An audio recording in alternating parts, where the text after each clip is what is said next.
Welcome back. It is Monday, August 22nd in the MLB. Our 5 favorite picks are on the way, plus some Dinger Tuesday picks. It's Austin, joined by Logan. Let's recap yesterday. First, 3 in 1 day. We'll take it. So close to the sweep. A's team total over 3.5 in the first 7.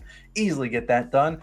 Trey Turner, Bobby Witt Jr. do their jobs. Jose Altuve and Ketel Marte do their jobs. Only ones I missed was the Riley theme parlay. Actually, both of them went over. So if you want to run them back today, wouldn't be surprised if each of them get a hit. But we'll talk about that in a little bit. But hope if you are new, hit that subscribe button, drop a like too. We've done really well in August. Let's continue that momentum going into today. We got some dinger plays, which we will talk at the end of the video. But if either one of our guys hits a home run today, we're giving away $100 to someone that is subscribed to the channel, 100% free to do, and $100 to someone that just comments down below. We'll pick a random comment if either of them hit a home run, but we'll save that for later. Logan, I love the jersey you're wearing, and I think it correlates with the pick that you're going to start with. What's your first one going to be?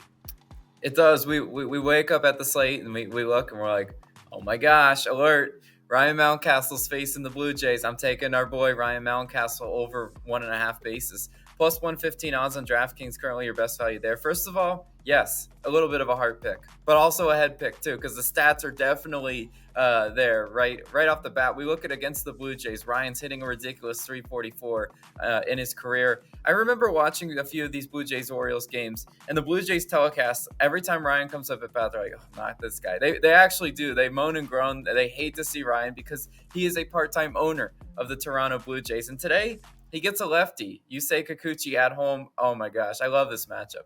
Against Kikuchi, Ryan 7 for 12, hitting .583 with 2 singles, a double, and 4 home runs. If he wants to hit a home run on Dinger Tuesday and cash this bet in epic fashion, Ryan, go for it. I would absolutely love that.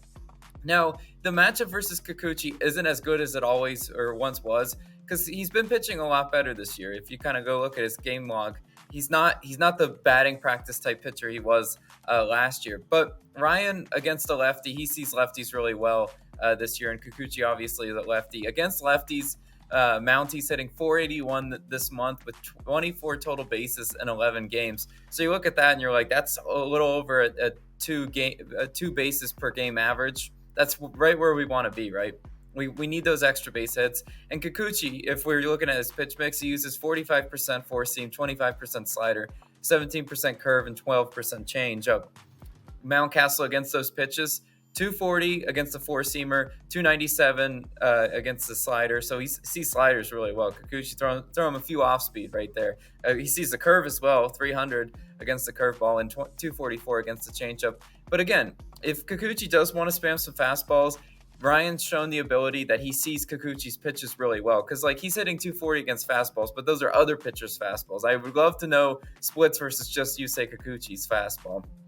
But even when he comes out of the game, Ryan's definitely had success against the Blue Jays bullpen. He's gotten hits and runs up on them plenty. He's terrorized them late game. What we love about Ryan and the reason why we do like taking a total basis rather than throwing him in a hit parlay is because Ryan hits for power and he rarely walks. That's honestly what you want with a guy that's going for 2+ bases because he might stretch out a double. He definitely, he's seen the ability. He's never seen a pitch he didn't like too. It's really hard for Ryan to lay off those tempting pitches. But you know what? Walks do us no good in a total base prop. So I'm going to go ahead and take Ryan, our COS guy. Come through for the community today, Ryan. But Austin, what are you going with today? Yeah, so I'm going to do my first hit parlay, and it's going to go to a guy that hurt us yesterday and a guy that treated us nicely. It's going to be Riley Green of the Tigers and Jose Altuve of the Astros, each to record 1 hit or more. It's a parlay. It's -104 on Bet365, -108 on DraftKings, -120 on FanDuel. So you can get it basically across the books. Now, yeah, Riley Green hurt us yesterday. I know a lot of people were chirping him on Twitter and my comments, but I'm willing to run it back. Then here's your fun fact of the day. Riley Green hasn't gone back-to-back games at home this season without a hit. I love targeting him at home in a bounce back spot in a great spot for him. If he doesn't get a hit here today, then we'll probably stay off of him for a little bit, but I just don't see him going back-to-back games without a hit. It's mostly a percentages play. And yesterday he had some hard hit balls, hit a ball 110 and 105 mile per hour off the bat. Just didn't find the gap between the defenders. I think he'll get it done today. Now, like I've talked about, Green been great at home, batting .335 at home this season, .289 versus left-handed pitching, and over the last 15 days, hitting .315. So he's been really consistent for this team. If he wants to hit a home run for us today, wouldn't hate that either. I think he has a chance to do that. But like I talked about, he's facing the lefty and Drew Smyly. Now, the last couple starts or outings for Smyly have been out of the bullpen. I really don't see that happening today. I think he's going to pitch more than that today, and the books clearly expect it given his K prop and other props that they got for him. So Smiley, you look at what he's throwing: 39% knuckle curve, 37% sinker, and 24% cutter. You look at Riley's batting average versus those pitches: 286, 289, and 355. Like I said, Riley Green, very talented, one of the best hitters in this Tigers offense. He didn't come through for us yesterday, but I'm confident he comes back here and bounces back. Like I said, this is basically a percentages play. He's been so good at home this season. I don't see him going back-to-back games without a hit. I think he finds the seam or finds the gap in one of these hits today. But next up is going to be Jose Altuve. Cash out for us yesterday. I think it was his first at bat. Then he proceeded to not get a hit in his next 5 at bats. Only went 1 for 6 yesterday. Didn't matter to us. If you had his total base props, you're down bad because you were just waiting for one more and he never got it done. But I think Altuve gets another hit here today. Maybe gets 2 bases as well. He's batting 322 on the year, 292 at home, and 344 versus right-handed pitching. He's going to face a righty day in Tanner Houck of the Red Sox, who's coming off the IL. Hasn't pitched since June 16th. The one thing that does concern me, if a guy that hasn't pitched in over 2 months, is that maybe the guy that's going to come up first, Jose Altuve, maybe gets walked, which does have a chance, but still at the end of the day, Houck is going to throw him some pitches to hit, and he'll have some chances against the Red Sox bullpen. Look at Houck, he's throwing to right-handed batters, 43% sinker, 42% slider, and 11% four seam. You look at Altuve's splits against those pitches, given small sample size because they haven't played in a ton of games this year, but still, 414, 371, and 367. Terrific splits for Altuve, terrific splits for Riley Green. I really think both these two guys get it done. Worth noting, Jose Altuve seen a Houck 3 times, 1 for 3 with a home run. So if he wants to hit a home run, hey, I welcome it. But also, I just think that Houck will give him a pitch to hit. Riley Green will get it done in a bounce back performance. And I think both these two guys will get a hit. I wish we were getting plus value, but -104, certainly fine with me. That's going to be my first hit parlay of the day. But Logan, you got a K prop, which you don't do a lot of. Where are you going to today? Yeah, you mentioned, and we get several comments of like, why don't you guys do K props? Well, let's see how this one turns out. I am going to the rare K prop, and I'm taking Mike Clevenger of the White Sox over 5.5 strikeouts, plus 102 odds on FanDuel, currently your best value. Now, I was going back and forth between this and Clevenger's outlines. His outline set to 17.5. I like that over as well. But the K prop is my gut pick, the pick that I looked at on the slate and I liked the most. So I'm going to go ahead and go with that. And the reason why, Austin, I don't pick a whole lot of K props is because there's scar tissue there. All it takes is you getting wronged a few times by, a guy sitting at 5 Ks for like 3 innings, and then just the innings go on and no more Ks come. But this is a great spot for Mike Clevenger to get some swing and a miss against a team that just scored 14 yesterday. Scoring all of those runs can easily put those hitters for the Mariners in swing mode today. I have seen it a million times. It's a classic law of averages. The Mariners can't score double-digit runs, back-to-back games. They won't score back-to-back games like that. They just had an outburst yesterday against some really bad pitching. But again, you have to put it in the hitter's psyche, right? Yesterday they just were seeing the ball fly anywhere they were wanting, and today they could think that way, and Clevenger could easily get some chases against them. Clevenger has hit the over in his last 2 games with 7 against the Cubs and 6 against the Yankees. I know Yankees doesn't count; they're terrible, but the 7 strikeouts against the Cubs, it was a really good performance, especially because the Cubs do hit right-handed pitching really well. And I kind of liken the Mariners to a team like the Cubs, where they get streaky every now and then.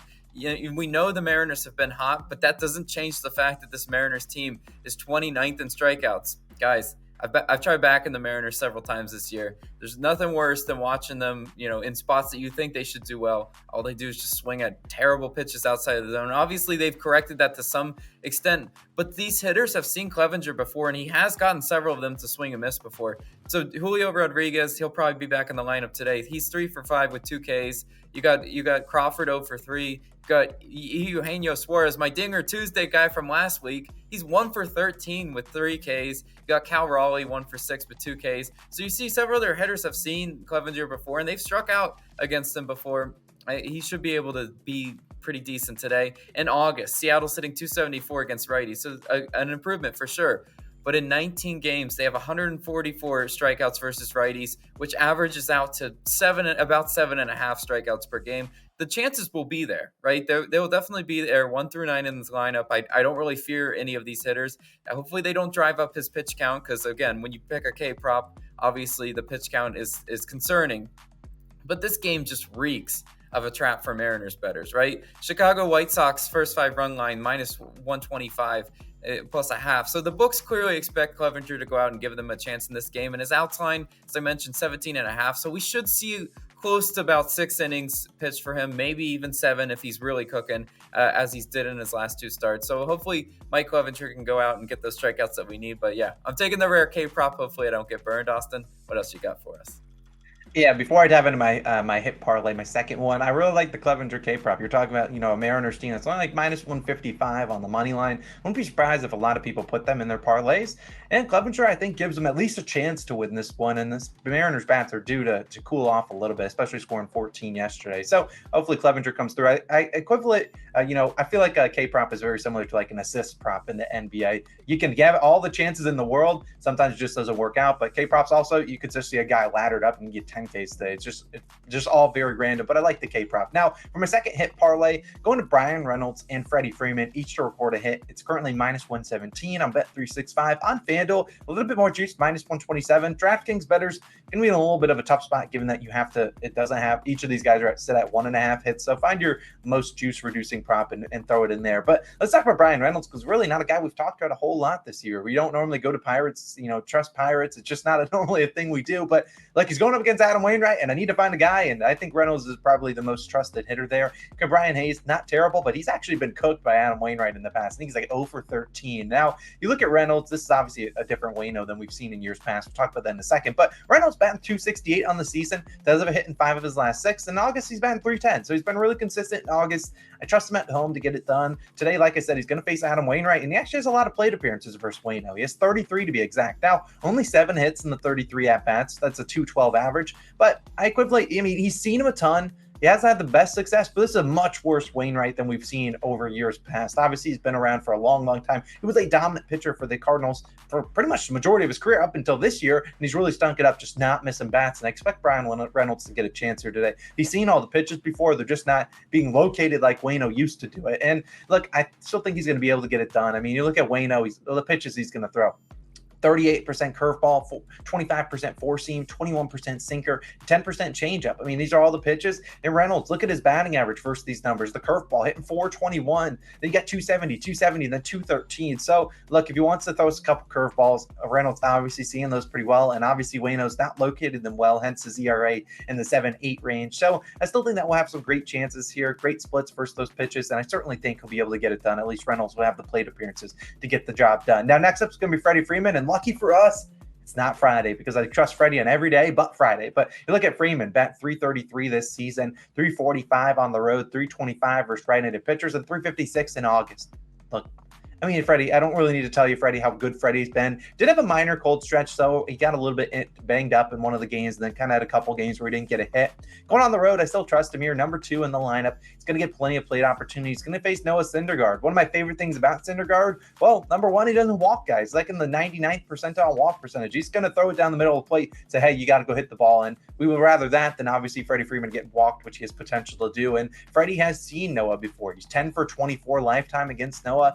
417. I was going to take his over in bases, but that was a little too juiced at like minus 130. I'd rather not take a juiced base prop. And if you want to take it for 2 bases, I wouldn't call you crazy. But either way, I'd bring up all the pitches that I'll see from Syndergaard. But Syndergaard throws like 5-6 different pitches, and Freddie hits everything well except for a sweeper and splitter. 2 pitches that Noah Syndergaard does not throw. So I really trust Freddie to get it done. I think that we'll see Brian Reynolds have plenty of chances. I think both guys will get their chances, batting 2 in their lineup, 1 at home, 1 on the road. Should get at least 4, maybe 5 plate appearances. It's a percentage play. I think they'll easily get a hit here. Minus 117 on Bet365. But Logan, doesn't happen every day. I think you know what time it is. It's Nerf Nation time, baby. The flags are out. We don't do this too often, but when we find one we love, we're taking it. And this one, I won't lie to you, Logan. If this one doesn't hit, Nerf Nation might not be here for a long, long time. But we really like this one, and we're going to trust it's one of the latest games on the slate. Going Marlins and Padres, taking the no-run first inning, minus 120 on BetMGM. Now, I'll come out and say it. The fact that this one's minus 120, little suspicious, but we're going to go back and trust the numbers, trust these 2 guys to get it done. And I'm going to talk about the first guy. It's going to be Blake Snell for the Padres. Now, he is a lefty. I don't normally like to target lefties versus the Marlins, but still a Marlins team, 28th in first inning runs, and Snell, 17-8 on Nerfies. He might walk a guy. He might walk 2 guys. Might walk 3 guys. Just can't walk in the run. Make the Marlins earn that run. I certainly think he'll do that. You look at all the hitters to get a hit in this one. You got Luis Horizon on like minus 270. I don't remember the last. I mean, he's rarely ever below like minus 350. I just think that we'll see him Snell be able to get these guys to chase for pitches. We know Soler wants to chase. Other guys in this lineup want to chase and try to get the pitches. And we know Snell, he can get out of tough jams given the put away pitches. Doesn't give up a ton of hits. He will walk some guys, which is a concern here today. But still, I think he can get us at least the first 3 outs. The next guy we need a serious bounce back from, Logan. I'll let you talk about him. Yeah, it's our boy Jesus Luzardo. Now, obviously, we mentioned how good he has been on the year. 21-4 on Nerf. He's like, sound the alarms. He gave up a Yerfie in his last start, but he didn't look all that great. He hasn't looked great in most of his recent outings. He's facing a Padres team that is 4th in first inning runs. And yes, we do know they have some capable hitters at the top of their lineup, but again, Luzardo, one of those guys that does know how to get the swing and a miss. Again, he's really tough to face the first time through the order. If he is in good form, which again, that's what we're banking on, he should be able to get those last 3 outs that we need to complete this one. There's a reason why they set the over under to 7.5, right? And Austin and I were talking about, look at those guys to record a hit on the Padres. Like, obviously, they are expecting a decent Luzardo showing for those lines to be set where they are. So, again, I just think this is a really good bet to make, Nerf Nation. Hopefully we can fly the flags late night tonight. Let's absolutely get it done and fly the flags at 9:40 p.m. Eastern time. Those are our 5 favorite picks of the day. And, Logan, actually, I almost forgot. It's Dinger Tuesday, baby. Let's talk about our plays. And I'll let you go first since I absolutely love your guy, and he has a great first name. Yeah, great first name, Austin Riley of the Atlanta Braves. I'm taking him to record a home run for Dinger Tuesday. I really do like his matchup. Plus 350 odds on FanDuel's right now, the value on that one. Austin Riley, we just know at home. He looked bad at the plate yesterday, which is, I think, sets up perfectly for him to get a home run on Dinger Tuesday against the Mets. And their starting pitcher, not that great. Bullpen, also not that great. Yeah, for my guy, I can't believe I almost forgot about Dinger Tuesday. That might be by the reason you came. I'm going to go to a Dodger. I'm taking Max Muncy of the Dodgers, plus 300 on FanDuel. Wish it was a little bit better value, but we've talked about Noah Syndergaard. Struggles to miss bats. Has given up a ton of homers this year. And Muncy, obviously, I think he has 29 homers on the year. He'll be in the lineup there, batting, near the top of it. I think he has a good chance to send one into the bleachers. That's what he's been doing all year long. I think he can get it done. But like I talked about at the top of the show, if either Austin Riley or Max Muncy hits a homer, giving away $100 to one random person. All you got to do is subscribe to the channel. That's 100% free. And just comment down below whatever you want to comment. Maybe your favorite guy to hit a homer. Doesn't have to be one of our guys, but let us know. And hopefully your guys, Max, too. Let's have a great day. Have a 5-0 day. Cash a couple home run plays. Let's have a great Tuesday. We'll be back again on Wednesday with some more picks. We'll see you guys then. If you want to check out any other videos on the screen, let's have a great day, Logan. We'll see you guys in the next one. Peace.